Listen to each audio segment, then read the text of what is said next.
Okay, and we are live. Hi, everybody, and thanks for coming to the live stream today. Super excited to welcome you to AIE's first live stream for the year and the first of our games business live streams ever. I'm super excited about that.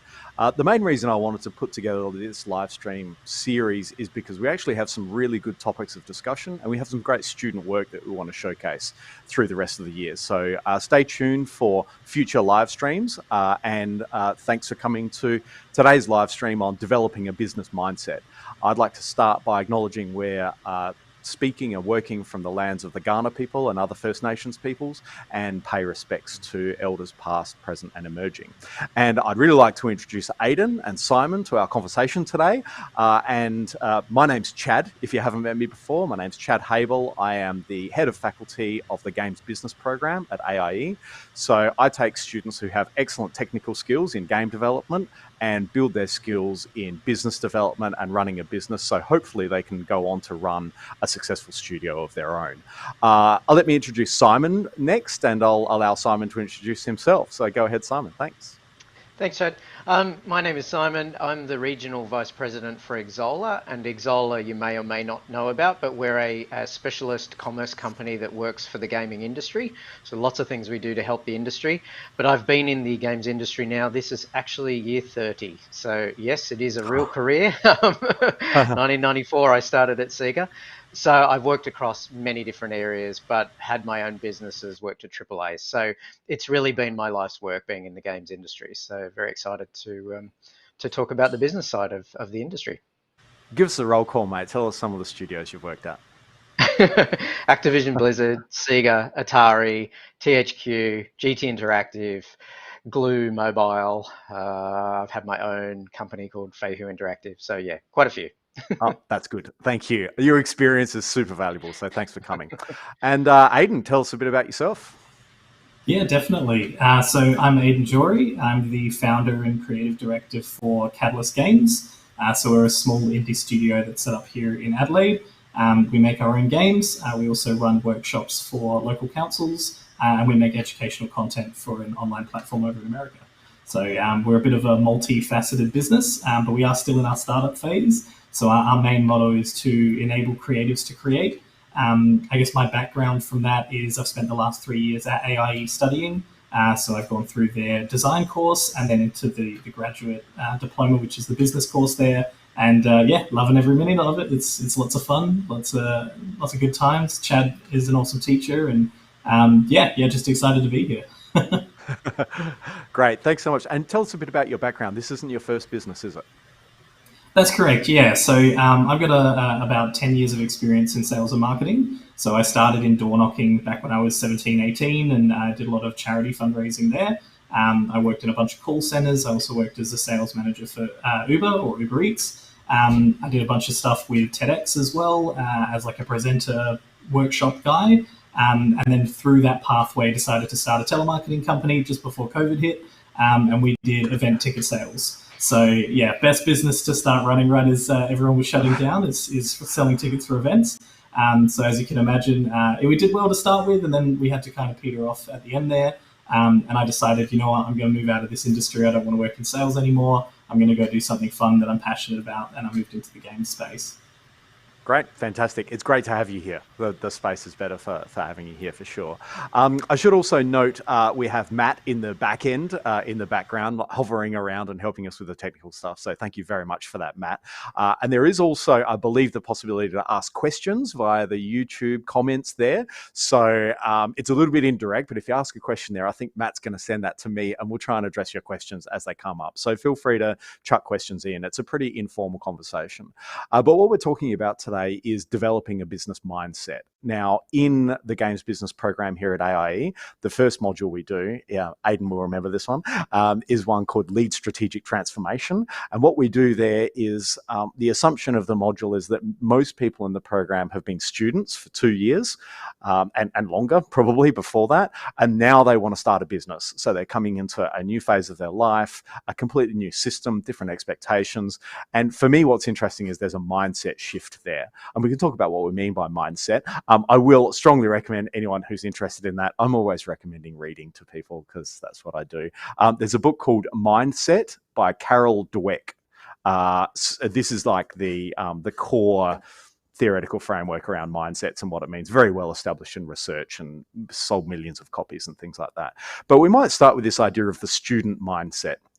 And of course, there's generalizations. All generalizations are dangerous, including this one, and assumptions here as well. But to get a bit of an idea of definitions and what we're thinking about, let's start talking about the student mindset a little bit and try and define that a bit. And we might start with Aiden. For you, what are some of the core characteristics, or how would you define the student mindset as we're talking about it here in your experience? Yeah, definitely. So I think one of the big key aspects of a student mindset is that you kind of have a bit of a safety net when it comes to working on projects. You're in a very safe space where you can fail as much as you like. Generally, when you go out into the world and into business, failure can have a little bit more of a taxing. It can be a bit more taxing on your business or on your personal life. But while you're in school, you really are given permission to kind of just go with it and test things and experiment and see, what you can come up with. So I think that the transition between kind of that student mindset and then moving more into a business mindset does kind of play on you with the whole, am I going to fail? Is my failure okay? Am I going to be safe in this? Are the people that are relying on me going to be safe in this as well? So that's probably where I would start on that student mindset, is you are kind of safe, and it is the right time to explore and fail as much as possible and try everything and do everything, just because you do have that safety net and support network around you as well. And it's interesting, I think, in the vet system in particular, there's different education systems as well. So in the vet system in particular, we have a competency-based assessment where you hand up an assignment, you get graded as competent or not yet competent.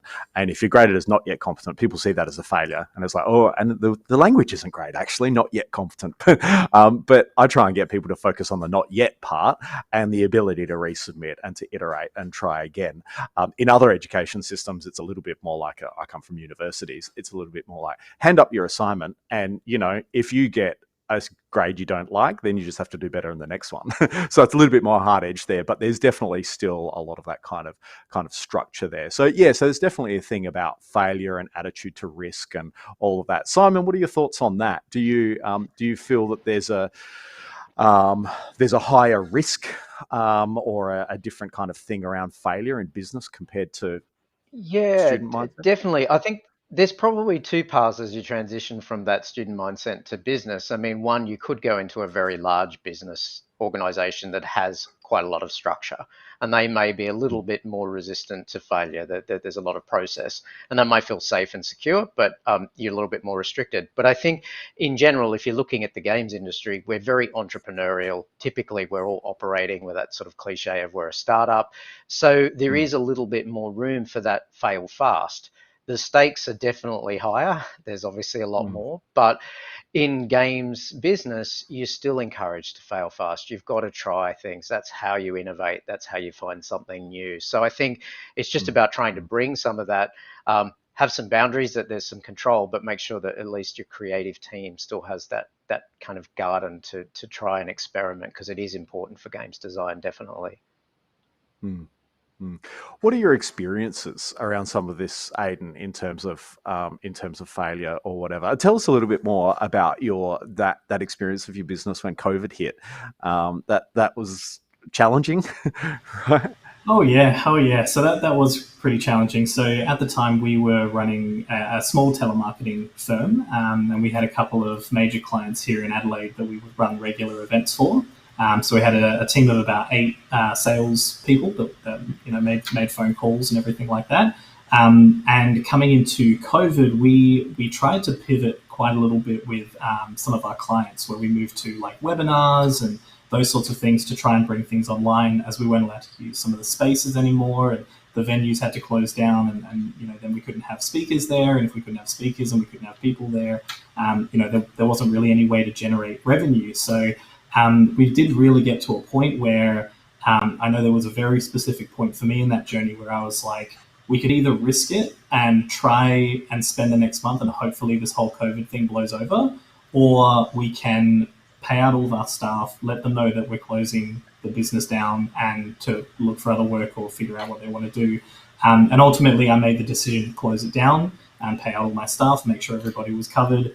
But ultimately, it was one of those decisions where, I mean, COVID was a big deal, right? Like, we weren't really sure at that point if COVID would become this big, like, 2 or 3 year thing. It was just kind of a couple months, and we were like, oh, it's just a flu thing, and Can we write it out? But can we wait it out exactly? But I don't think anyone really could have anticipated how long you'd have to wait COVID out, and how it would like completely impact how we do things. But I think, at least for the games industry, I think I saw that because a lot of the teams can work remote, or it did create more space for people to work more remote. As much as it was affected by COVID as well, I think that it was probably one of the industries that kind of had a bit of a boom, with a lot of people kind of staying home and playing more games and doing more things to kind of escape from what COVID was. I think it was a really interesting, opportunity that I saw there of, okay, this is a business that could probably handle a pandemic. At least as a small indie studio, we could probably handle a pandemic. So that kind of was part of my conversation with myself about where am I going to go next and what would I like to do. And it definitely played a big factor in deciding to do the games course and start up my own studio and work with some of my people there. So definitely when it comes to the failure side of it as well, it definitely got to that point with the telemarketing company where we just couldn't catch a break. Every other day there's more news coming out about things shutting down, and that is quite difficult, especially when your exposure is, salaries for 8 staff members and office space and this and that. And I have another quick anecdotal story for you as well. I was in the process of moving from one office to a new office, and I had signed the lease and I'd gotten the keys and everything like that. And I just remember, like, 2 days before we moved in, I called the agent and I was like, I'm sorry, I can't take this lease. Are you okay? Like, I'll pay you a month. I'll give you your keys back. But I can't take this lease because, like, I don't even know where we're going to be, or if we're even going to be allowed to come into the office and all of that. So definitely, a lot of stress involved with the risk of, being reliable for people. But yeah, at the end of the day, while it was what I would consider to be like a decent sized failure, there's still a lot of learning in that, and we're still alive and we're still here and we can still do more. So failure isn't the end. Failure is just the beginning of the next step, So that's I guess that's kind of where it came from. It sounds almost like a cliche, but it's actually so true when you've been through it. I'll ask in a minute about what you learned from failure, but I quite like failure stories. I think they're good because we're in systems often where it's all about success, and of course we should celebrate success and achievement and all of that. But I really like the idea of having an award for failure because it's a bit counterintuitive or whatever. Simon, can you hit us up with your best fail story? What's an experience you've had in business where it crashed and burned? Well, I mean, to your point, I've had my own indie studio, and we all aim for success, and that's what we shoot for, and we all want to be rock stars and have the world's success. But unfortunately, it didn't go that way. And it's really only when you come out of that and you can look at that with an objective perspective that no, it wasn't failure at all. It was a stepping stone, and it's just a part of what you're doing. So we, of course, raised money, could go so far. I mean, the challenge in the gaming industry of having the funds to keep development is a big part of the business and what you're focused on. And in many cases, that money runs out and you can't raise it. So you have to shut the studio down. You have to move on to another project. So, but it's always looking at that and saying, I learned so much from that experience that, well, yeah, the game launch might have been a commercial failure. The experience I gained was certainly not failure. It was a stepping stone in my career that has propelled me. And it's just hard when you're in that bubble of that game that everything rides on the success of what you're seeing right in front of you. And then when you take it away and look at it in a few years, you go, no, it moved me along in my career, that's for sure. Yeah. I have one a little bit similar. So my main experience in business was a business called Game Truck Australia, which was a mobile video game arcade. And so basically it was a truck with 4 big widescreen TVs and Xboxes for kids' birthday parties. So the product was, I'd pull up out the front of parents' house. Kids would get in for 2 hours, 90 minutes or 2 hours, like, up to 16, like 9-year-old, 10-year-old boys mostly. And they'd play video games for 2 hours, and that was their birthday party. And then the parents would pay me money and I'd leave.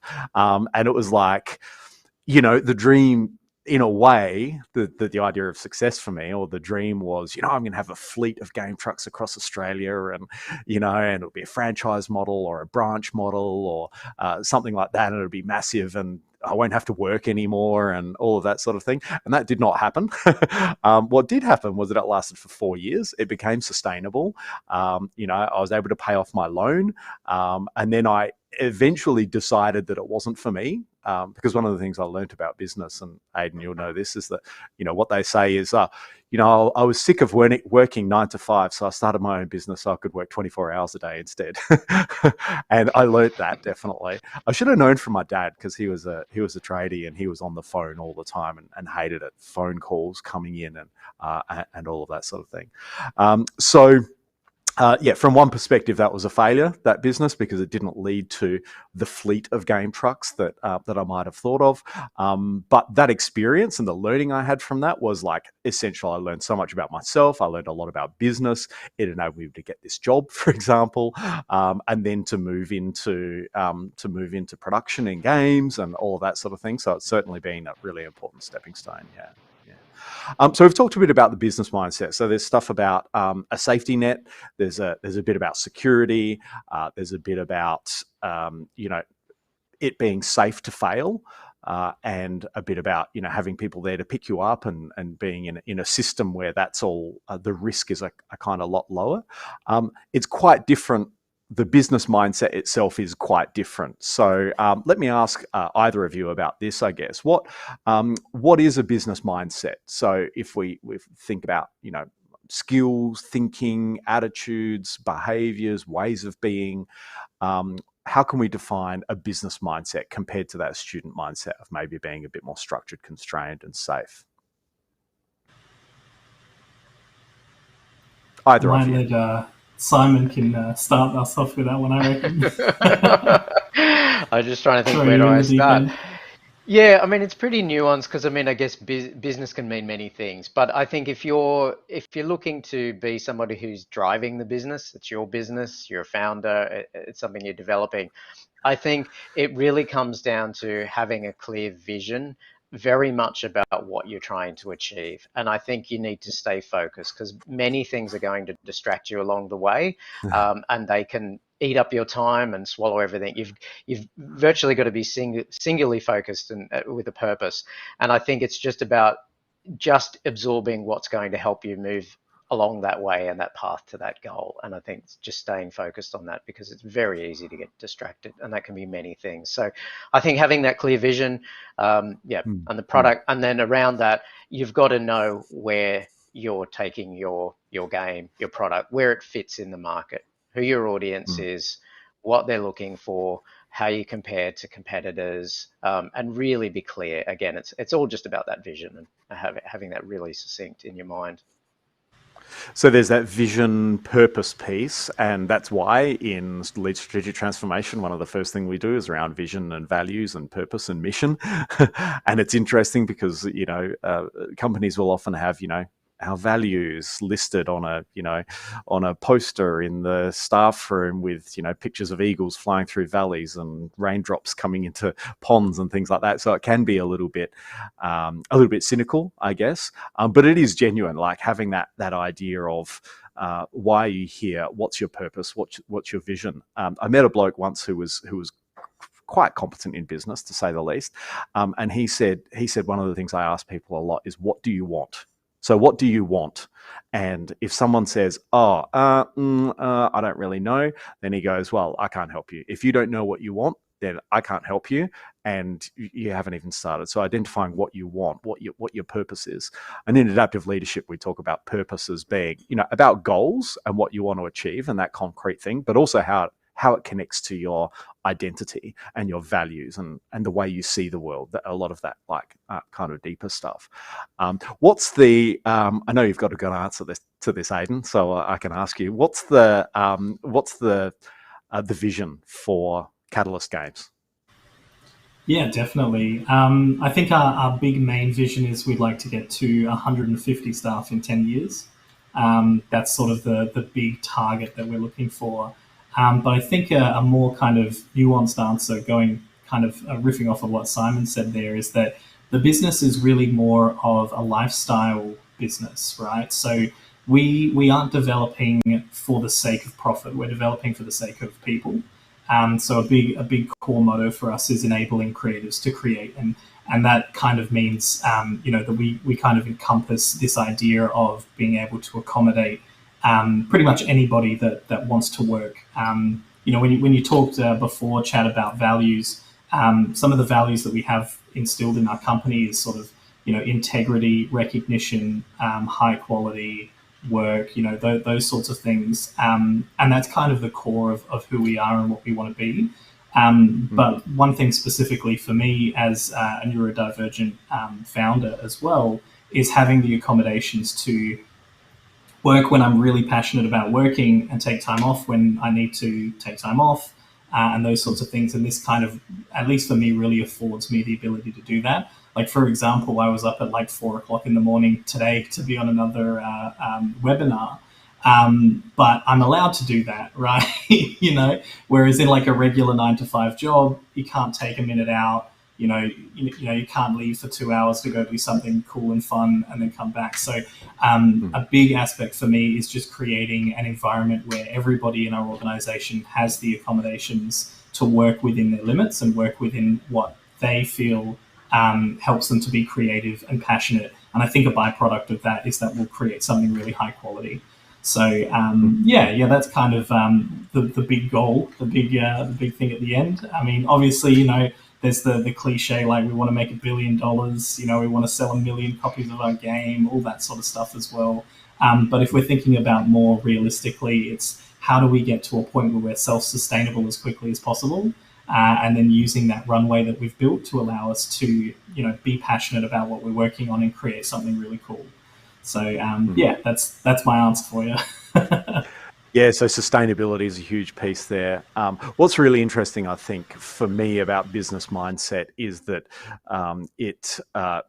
obviously in my framework, and everything I say is from my framework, is that we learn, especially in creative production and creative leadership, we learn to manage the environment. So a lot of what you're talking about there, Aiden, is managing the environment. It's the kind of home we're creating. It's the kind of place we're creating. And I think that often in, it's a bit of a straw figure, but, the 9 to 5 job or the day job tends to be much more conditioned by, kind of authority and followership rather than leadership. So, you've got someone there to tell you to come at 9 to 5 and to check in and here are the goalposts and kick them through. Whereas in a creative leadership role, you focus much more on the environment. And so what kind of environment do we have? So it's an environment of, we've got a place for people to come. We've got safety. We've got some flexibility. We've got a high degree of trust. We've got team dynamics or communication or whatever that environment is to look for the emergence of the outcome that you want. So this is getting ahead in my curriculum a little bit, working towards complexity and things like that. But I think that focus on managing the environment rather than managing people and the team directly is one of the things that I would count there. I did say we would take questions. And so thank you, Law King, for the question here. Good morning. How would you go about improving your skills with pitching, community management, and PR? So part of the business mindset is actually doing all of this pitching, community management, and PR. So so maybe Simon, what are your thoughts about that? How could people go about improving their skills, maybe in one of those or across that broad? Yeah, I mean, you've really, we mentioned it before about pitching, and I said raising money. It's going to be a key part of the gaming industry. It's a critical piece of how the business operates. So, understanding how to pitch your game, your project, to try and raise money, or even just internally to get green light approvals, is going to be a critical skill. There's a lot of resource. I mean, it's cliche to say it's online, but there is an incredible amount of support out there. Podcasts, videos talking about the art of crafting deals. In terms specifically for publishing, if you're thinking about the games industry, there's a games publisher called Raw Fury who've done an amazing job where they publish their licensing agreement, their publishing agreement online for everyone to see, and you can look at it. There are even lawyers who have done a breakdown on YouTube that goes for about 4 hours. It's all free, and they go through all of the clauses and give you an understanding about what all the terms mean. So I think it's really, you've got to dive in. If games industry is your career, you've got to dive in and learn as much as you can, and there's just some incredible resources, regular podcasts that talk about the business and some of these aspects specifically. That would be the pitching side of things and the raising money. The community side and PR, you could be looking to intern. There's a few companies in Australia that do games PR, and they have had interns some of them have gone on to have full-time careers. So reach out to those agencies, and then just really even looking at what they're doing. Follow a game from its launch, from the announcement all the way through to launch, and look at all of the things they do and maybe map that out on a roadmap. There's sort of what is being done and what is cool and clever is sort of right there in front of you. It's just committing some time and resource, I guess, to learning that like any other skill. It's probably my so the business recommendation mindset is usually about learning, and so that's we run a course in it, and you can learn outside of having a formal course in it as well. But I think that this attitude to learning is a big thing about business mindset as well, because when you're committed to learning, the first thing you have to say is I don't know. And that's actually hugely challenging. I think for some people, I think that we're often in systems where everybody it's all about it's about expertise, it's about technical expertise, it's about knowing the thing already, and that it's actually kind of risky to say, oh, I don't know, I've got to go and figure that out, or I don't know, I've got to go and learn that. So I think that might be one of the challenges there. But learning, there are lots of resources out there. I'm going to put in a plug for the newsletter Game Discover Co., which is my favorite thing at the moment, who just released a free resource of I think about 9 pitch decks that from companies that are their clients that they've put out and made public. And then Game Discover Co. has really good resources on data, data on discoverability, things like wish listing, following. It's web scrape from Steam. It's a bit like SteamDB or Steam Spy. So that kind of like those insights into that. They also have resources which are like case studies as well. So how there's a whole book on Spelunky, for example, and how they made their game discoverable, how they got above this, 30 games being published on Steam and like rose above that. Let me put this Law King's question to Aiden. I know that you've got a lot of experience in sales and pitching and things like that. What do you think people need to do to improve their pitching skills or some of this other stuff? And what are some of the challenges around learning that stuff? I'm interested in the challenges of this business mindset here as well. Definitely. So, I said it before and I'll say it again, I'll say it forever. Soft skills are just so important, especially if you're coming from more of a technical background where, you spend a lot of time working on your code or working on your art, but not a lot of time telling people about your code and telling people about your art. I think that's a really, really core focus there. When it comes to pitching, like Simon said, there's a lot of information out there on how to pitch for funding and how to build a pitch deck, and there's templates out there that you can look at that are all quite good and really helpful. There's grant applications out there with templates on how to do some of this stuff as well. But honestly, like the biggest tip that I can give on this is just go out and talk to people. So go to events that are in the games industry or whichever industry you're deciding to move into. Try and show your products off at events. We were able to be part of PAX last year with our game Dungeons and Dining Tables. This might be a good opportunity to actually show that content off there. Matt, if you want to jump over to that Play Now event, I can just show a quick little trailer of one of the pitching events that we went to. If you're there, Matt. There we go. And I'm here at Play Now Melbourne. This is Australia's preeminent games market presented by Vic Screen, where publishers and developers converge. Throughout the day, we've got some of the best games developers in the country who are pitching their games to publishers, to platform holders and investors from around the world. Why is it important to have events like this for someone like you?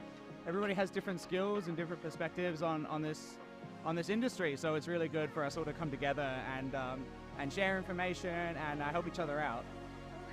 That was an incredible soundbite for someone who is currently riding a bike through a cyber future. It's been very valuable for us, especially because I am new to this industry, and being able to mingle around and talk with people who have been doing this for years and years even, and having their feedback and seeing where they're at, their stages of the journey, has been really great. It's been awesome. What's Winnie's Hole about, Simon? Yes, so Winnie's Hole is about being a virus inside Winnie the Pooh.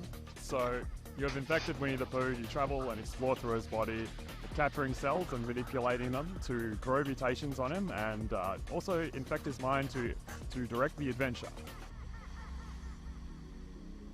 For us as a publisher, I get to see, I think I'm seeing like 10 games today. That's a really efficient way to see a lot of projects, meet a lot of people, and hopefully 2 or 3 of those turn into conversations. Yeah, well, we know it's so rare to be able to sit down one-on-one with these very busy and very important people. So big screen, being mama and papa and joining us together. Taking us to prom? Is that what's happening? I don't know, something's happening. They're setting us up on these dates. And but like having a facilitator there is like invaluable. We knew Australian developers had something very special about them. We didn't know what we'd find. The scene here is fantastic. Australians make games in a different way than anybody else in the world. Victoria does such incredible support and tangible support, not just lip service. They recognize how important this industry is, and they are working to grow the talent, grow individuals, and bring talent in. Blown away, just so inspired. But also the little moments I've had with folks that are absolutely not VR, the brilliant things folks are making in 2D, the brilliant connections folks are making. It's just inspiring and empowering.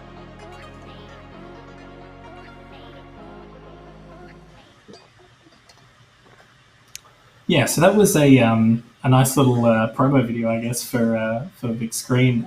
But they ran an event while we were in Melbourne called Play Now Melbourne, and we were one of the, I think it was 140 developers that were invited to come along and pitch to a bunch of different publishers.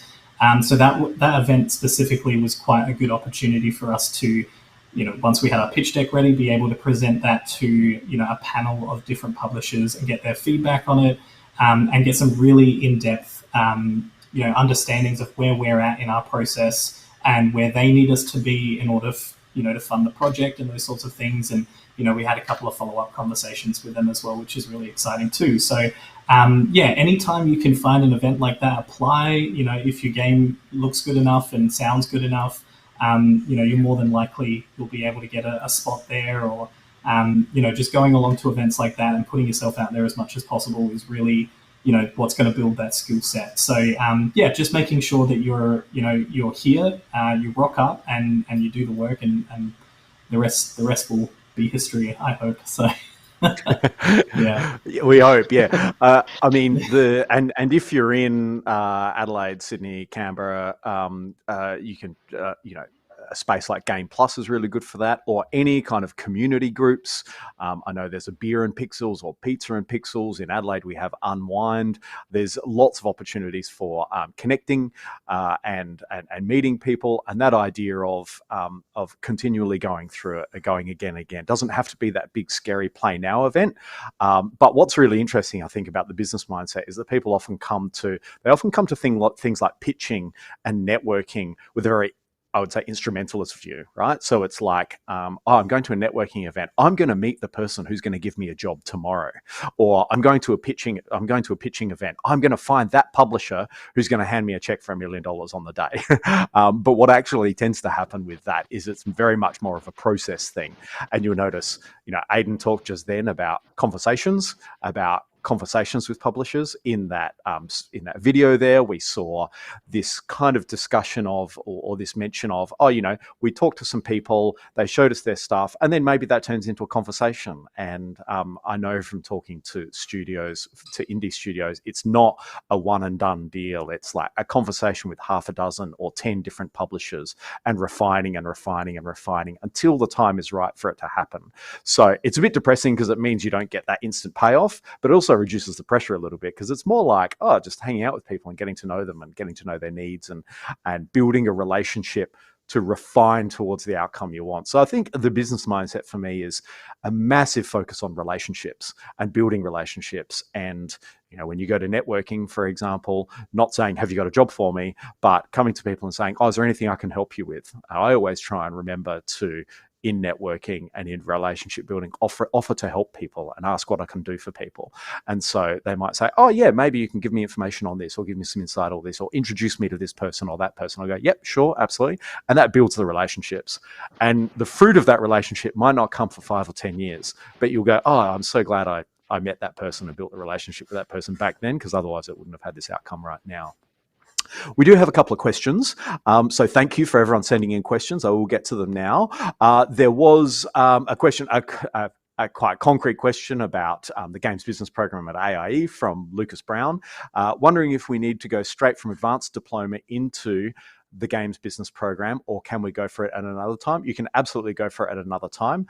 The Games Business Program here is kind of, I guess, originally designed or thought to be a third year, a carry on from that second year, but actually it's really useful for people to go out into the world and, have a job, or, build a game, or build their portfolio or work, and then come back with the benefit of that experience.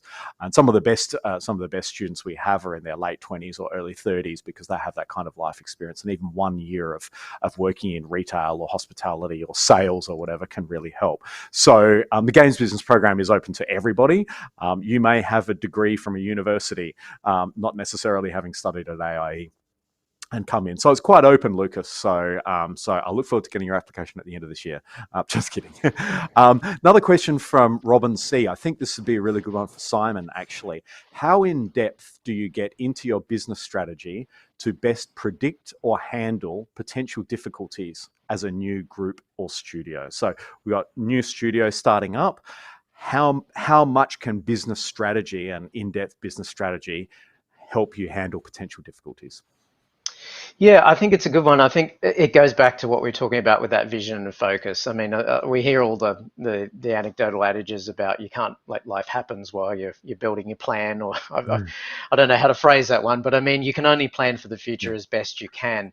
But I think having that plan just gives you that North Star, that when life throws you various distractions or problems, you've still got to stay focused on what you're trying to achieve. You might have to change course a little bit, but you still know where you're heading. And I think it's really important. So the business plan is always just a guide, but I think it gives you some clear targets and markers that you're aiming for. It also helps you try to define what success looks like, because what really is success? It may be that this game is, okay, we want the first 10,000 on Discord.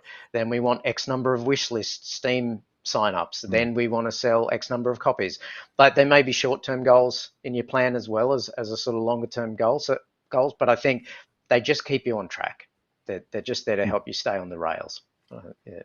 So I would say they're critical, because without it, you're kind of sort of just driving anywhere. Yeah. And that's why we have a module on lead strategic transformation. You come up with strategic planning documents, you have a business plan, all of those sorts of things. But that potential for adaptability is really important as well. And I can talk more about that for hours if you like. But I'll ask Aiden, what's your thought about strategy and how you can prepare for potential difficulties as a new group or studio? Aiden? I think one thing that really helped us quite early on is that we built out a business plan. So we built out a what's called a lean business model canvas, which is basically a bunch of core headings with some little prompts underneath them for all different aspects of your business, from partnerships to distribution channels, revenue, costs, expenses, pretty much anything that you can think of in a nice little one-pager spreadsheet, which is really, really good. And we kind of use that from basically the beginning of building the studio, just so that we had a bit of an idea of what risks were involved in the next 12 to 24 months of development. Obviously, we're working on a major title, which is called Dungeons and Dining Tables, and that particular game, until it's funded or until it's sold, it doesn't bring any revenue into the business, which is quite a large risk when you think about it. Especially if you have a team, you have contractors you want to work with, especially if you want to get some really high quality work. Those contractors are going to cost a lot. So making sure that there's ways to mitigate some of those expenses and costs is really beneficial as well. So one of the big things that we planned for is, okay, we want to spend X amount of money on a really high quality cinematic trailer. So where are we going to find that money? How does that money, exist in our world? And so we went out and found some additional opportunities with running workshops for local council, where we teach kids about game development, and the local council pays for that, and doing this kind of client work and work for hire stuff that we do on the side as well. So, we can pay our staff to do those billable hours, which is really good. And then the profits that we make from those, extracurriculars, I guess, we can basically stockpile and fund some of these bigger, more expensive aspects of our game development. So that's one of the things that was very clearly identified by building out a business plan. So it doesn't have to be like a 50-page document or anything like that just to start with, but maybe taking a look at a lean business model canvas or another kind of model that lets you, piece everything out in a very quick and easy to understand way, can also help you build your vision and align everybody in your studio with the same goals towards like what the next 6 to 12 months are going to look like as well. So that was probably my biggest takeaway from that. Obviously, running a business prior to that, I had a little bit of experience in that and I understood some of the risks. But yeah, definitely writing it all out does help with, okay, that's something I didn't think about. For example, like Steam takes like a 30% cut of the top end of the revenue that comes through for your products and things like that. So things that you can do a bit more research in and go, okay, well, if I make, $100, I don't really make $100, I make like $70 because I lose 30, and, all those sorts of things to think about as well. So just having that all on a one pager really helps to kind of cement the vision a bit better and give you a bit of a clearer direction as well, I think. Mm-hmm. For me, I think that's all really great stuff. Absolutely, the risk management piece, the planning, the vision, values, and all that sort of thing. But I think what I'd say, Robin, is the capacity to build an adaptive system. So to make your business or your studio or your thinking open to change would be the most important thing. And that's something that's like easier said than done. Because particularly once you get a bit of success or you get some runs on the board, that builds momentum, and that becomes like a pattern that then becomes hard and uncomfortable to disrupt. But that whole kind of attitude to change, I think, is really important. So having a plan, and we know this from Agile and Scrum. We know this from game development, that you do sprints for 2 weeks and you adapt your plan all the time. That that set in stone plans can be highly problematic. But as Simon says, having a kind of a North Star, like as a kind of a guidance, a facilitation of direction, is a useful thing to do. But then being able to adapt on the fly as well is super important. So creating an adaptive system for me would be the key thing there. Again, easier said than done, and I could talk for hours about what that means and that sort of thing.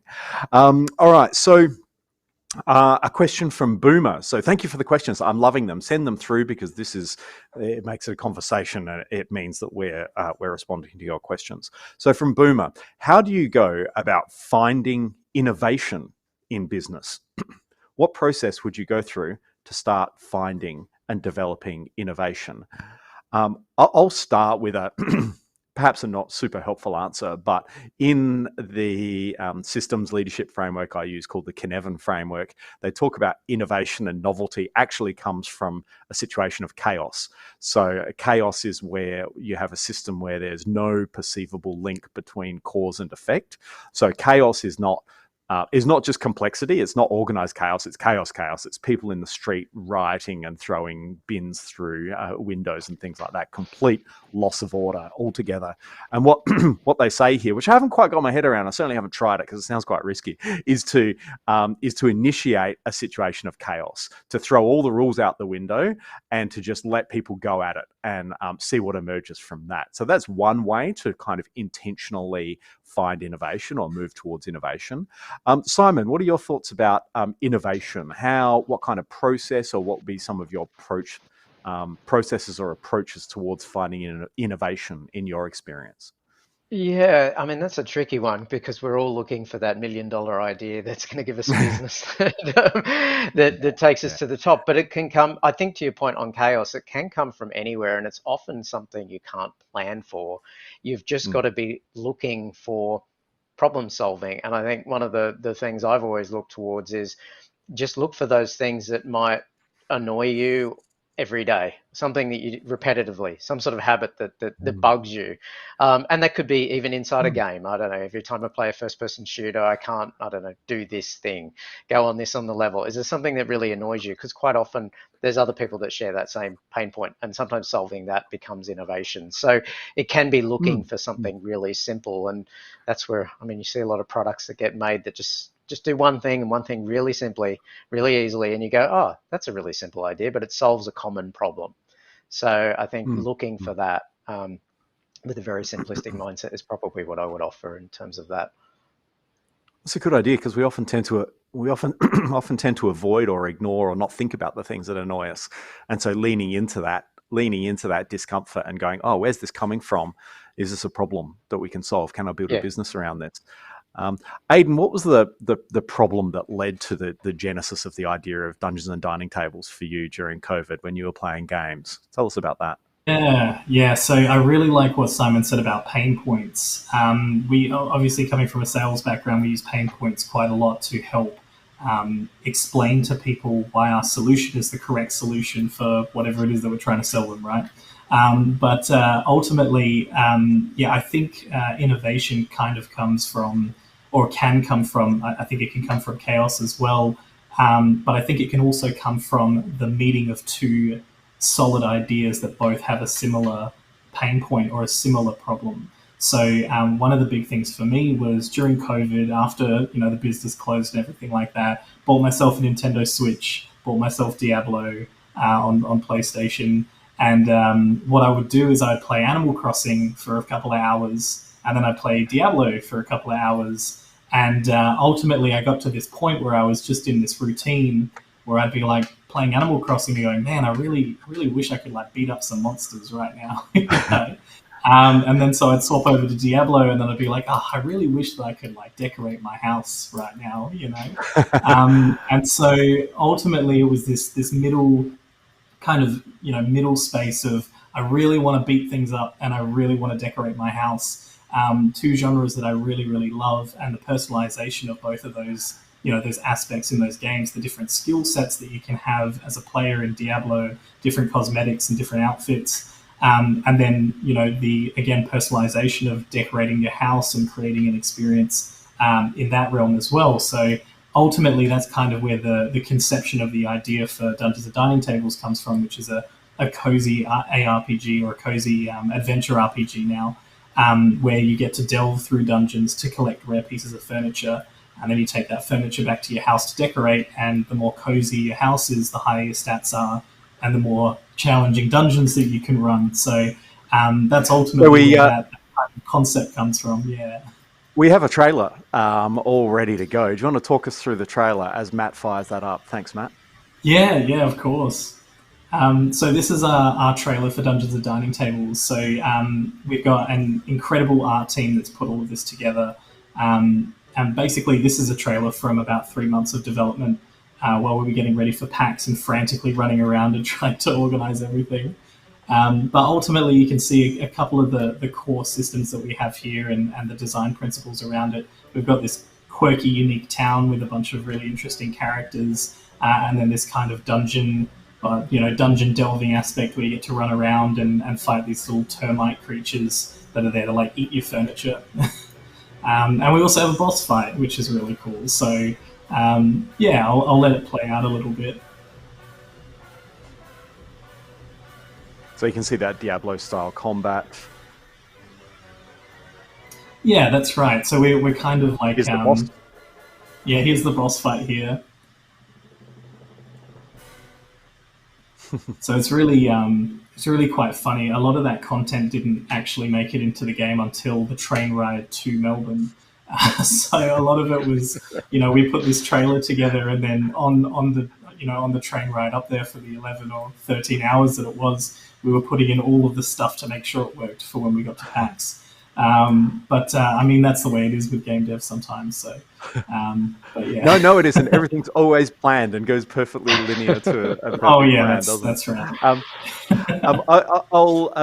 We're going to wrap up in about 10 minutes because I do want to respect people's time and keep it to an hour. But just on that point of innovation, what the last thing I would say is sometimes innovation, and so this is for you, Boomer, sometimes innovation emerges. I think that sometimes it's really hard to make innovation happen, right? And that's what we want, right? So that's what I'm kind of getting from your question. How do I make innovation? How do I create that thing? Like Simon says, how do I get that $1 million idea or whatever?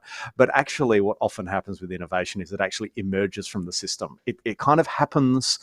It looks like magic, it looks spontaneous, but actually it's the result of preparation meeting opportunity. And so this is what I say to people all the time, my students in particular, is that opportunities will come up. And if you're prepared to grab them, if you're at that networking event where someone says, oh yeah, I need a 3D modeler who can work in Blender, and you go, well, I can do that, then that's when it happens. But trying to make innovation happen is challenging because it almost never works. It's almost like kind of forcing it a little bit, I guess.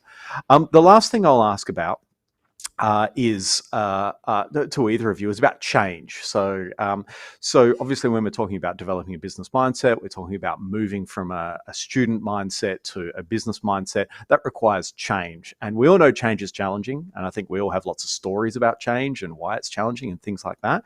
Why do you think why do you think changing to a business mindset or developing this business mindset, changing from a student to a business mindset might be challenging for some people?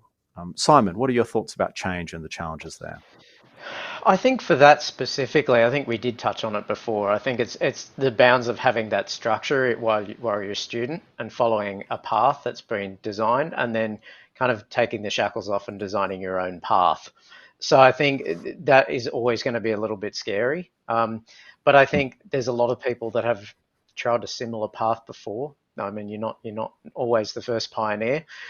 So there are many places you can look to. And I mean, particularly in business, it's important to note that a lot of the first principles of business apply not just to the games industry. So you've probably got friends, family who all work in various aspects of business. They're probably a specialist in some particular area. Use them all as a resource. They're all of the things they're going to talk to. I mean, you might have an auntie who's an accountant and can help you with cash flow, or setting up profit and loss statements. Like there's a lot of resources to help you. So I think, yes, the change is inevitable, but you do have resources at your disposal to help you work through that, I think. Cool. Aiden, your thoughts on the challenges around change? Definitely. So I think, Chad, you'll love me for this, but I find that with change comes a lot of loss, which is a quote that I hear from Chad all the time. But ultimately, it's the truth, really. So when things are changing, it does usually mean that you're losing something, or you're giving something up in order to start something new, or change to something that might be unfamiliar or uncertain. And a lot of that loss can be realized as anxieties. It can be realized as fear to move forward, or even shame as well is quite a big emotion that is part of that change process. Shame around where you were, or the identity that you had with the old version of you, and the new identity, and whether the new identity is going to provide the same value as the old identity. And a lot of that sort of stuff, especially moving from a student to a business mindset, really can really play on you. You can create the space of, well, I'm not sure if what I'm doing is the right way, or I'm not sure, I don't have certainty over where the next assignment is, because there's no assignments anymore, So there's this definite, it's a definite almost fear around when I wake up tomorrow, what is my purpose? What is the thing that I need to do? And so I think that making sure you have anchors to ground yourself around what values you have, and what your motivation is and your purpose for doing what it is that you're doing is probably going to help you the most to get through that transition, I suppose, from moving from a space that's a little bit more structured and rudimentary. And I know that my assignment is due in 2 weeks' time to, I don't really have a deadline. Maybe I should set some deadlines. What do those deadlines look like? What does those deliverables look like? And creating space for that, and being comfortable with that as well, because that's a big thing as well, with setting goals for yourself and then going, or goals for yourself and your team, and then going, are these goals even good enough goals as well? We're dealing with something at the moment where we've just implemented this new sprint strategy, which I can credit Chad for, who's come in to help with some of the production work for us. And one of our programmers has completely smashed out all of their tasks within like 1 of the 2 weeks. So we either didn't set them enough tasks, or whatever it was that they did, they got it all done very, very quickly, and that's awesome. But that's the thing, is it's like, well, maybe we needed to set more tasks, or maybe we didn't need to set more tasks. So there is always that uncertainty. But if we've got the direction, and that guiding light, or that guiding star, it does really help move us towards something that's a little bit more grounded than, I'm just going to wake up and things are going to happen today. Which is the general sense of business, right? Is that, I'm just going to wake up and there'll be 8 fires that I have to put out and a couple of emails I should have replied to last week, and that's just how it goes. Simon's laughing. He knows that's real life. One final question. We'll deal with this pretty quickly because we may have covered some of it. A question from Matthew Lynch. When starting a studio, how do you begin finding people, especially on a budget? I think I'll answer this pretty quickly. It goes back to some of what we've talked about, and that is, actually getting out there and pitching the project and talking about the project, and putting it on social media and sharing it with family and friends, and going to events and things like that. And then the budget piece is really hard, because you don't want to ask people to work for free. You don't want to ask people to work for exposure. But by the same token, I think that if there's a sense of being a founder in something that may become bigger than the collective or bigger than each individual, then people can kind of buy into that a little bit. And you do need to be very careful not to exploit people.